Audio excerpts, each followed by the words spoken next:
Now, your Weather Authority forecast from meteorologist Anna Gard. We're tracking multiple flash flood warnings out there in the metro this evening. Now, we also had a severe thunderstorm warning that has since been expired as that storm moved over the water areas. But we are still seeing some heavy rainfall rebuilding into these areas that have already seen flood alerts this evening. So right now what we're tracking is a pretty heavy batch of rainfall that's in the central metro areas of New Orleans. And then we have another batch of rain that's just to the south of Kenner on the West Bank. This is going to move in that same direction. Now, it's not as broad as what we're seeing right now downtown, but any of those heavy rain rates are going to compound on our already pretty bad flooding issues. So we'll take a little closer look in. We have Nicondra Norwood on Viper right now at this batch of storms because I am seeing some purple starting to pop there near Uptown. That's going to be either really heavy rain or it can border on hail as well, which we have seen hail with some of these storms. Now, we don't have a lot of lightning, so I'd expect it more to be heavy rainfall. But we also want to look at that wind velocity because what we are seeing are some pretty high winds. So maybe we take the wind velocity, Nicondra, from the airport radar because it was seeming like we could have some broad rotation over that area. And I can point that out to you right now. So over the river, we're seeing reds here and greens here. That's those winds to and away from the radar.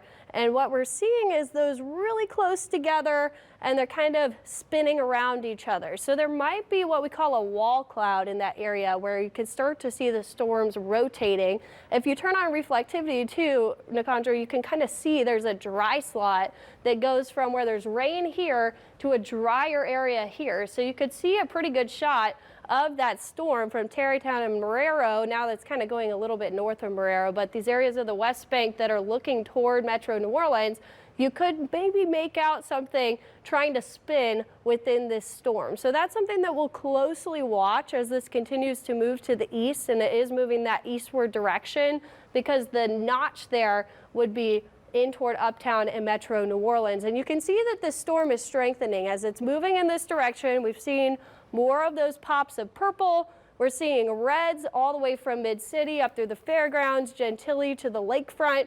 That's heavy rainfall. But again, this area is where I'm focused mostly, not only because we're seeing some heavy rainfall and maybe some small hail even in Uptown, but we could be seeing some broad rotation there as well. But right now, we're not seeing a warning. Right now, the National Weather Service is focused on the heavy rainfall, which is going to amplify the flooding that we're already seeing out there. We have a lot of road closures already.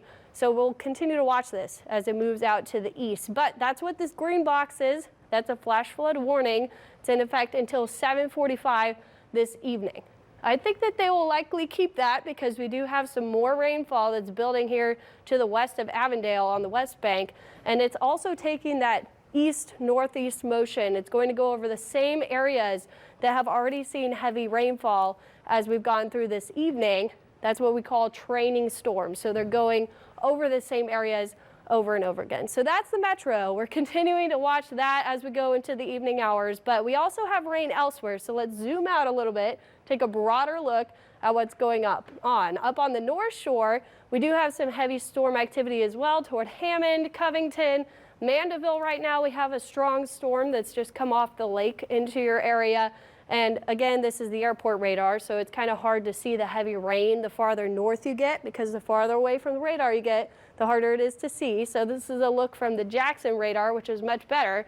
We're still seeing some heavy rainfall in Washington Parish, Bogalusa, but I'm not seeing too many lightning strikes. These aren't really those strong storms that we've seen form down on the South Shore. And I think the main reason for that is most of the motion farther to the north is coming from the west to the east, whereas from the south, we've seen those storms coming from the south up to the north and then interacting with those west to east storms, which causes some spin, and we can see things strengthen. So we'll continue to watch what's coming down from the south up to the north as we go into this evening as well, because those could still continue to interact with the metro, and we don't expect to see the storm activity really let up until we get to tomorrow. We have yet another severe threat tomorrow. So we're continuing to see all the storm activity across the region. You can see on Visible all of these overshooting tops.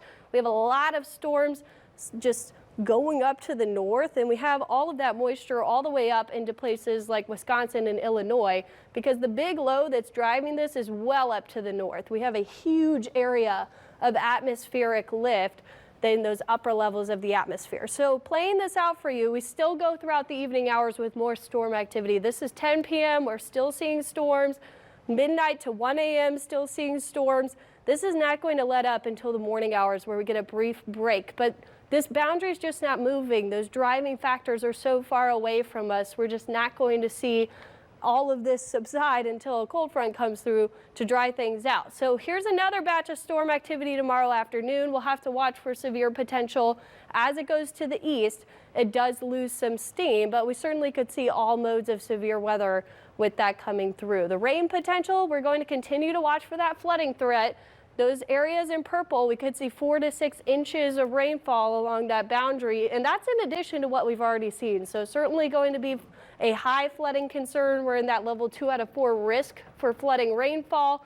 And along with that, all modes of severe weather possible through tomorrow. We could see gusty, damaging winds, isolated tornadoes, and large hail along with that flood threat. Now, once we get through tomorrow, we're dry midweek. We will see a change until Friday. We're watching another threat for storms, and that system is going to actually bring in some cooler air. We've just been in such a stormy pattern since the end of last week.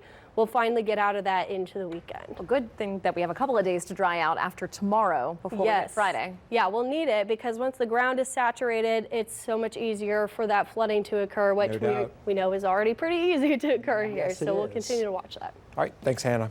Well, we've talked about some street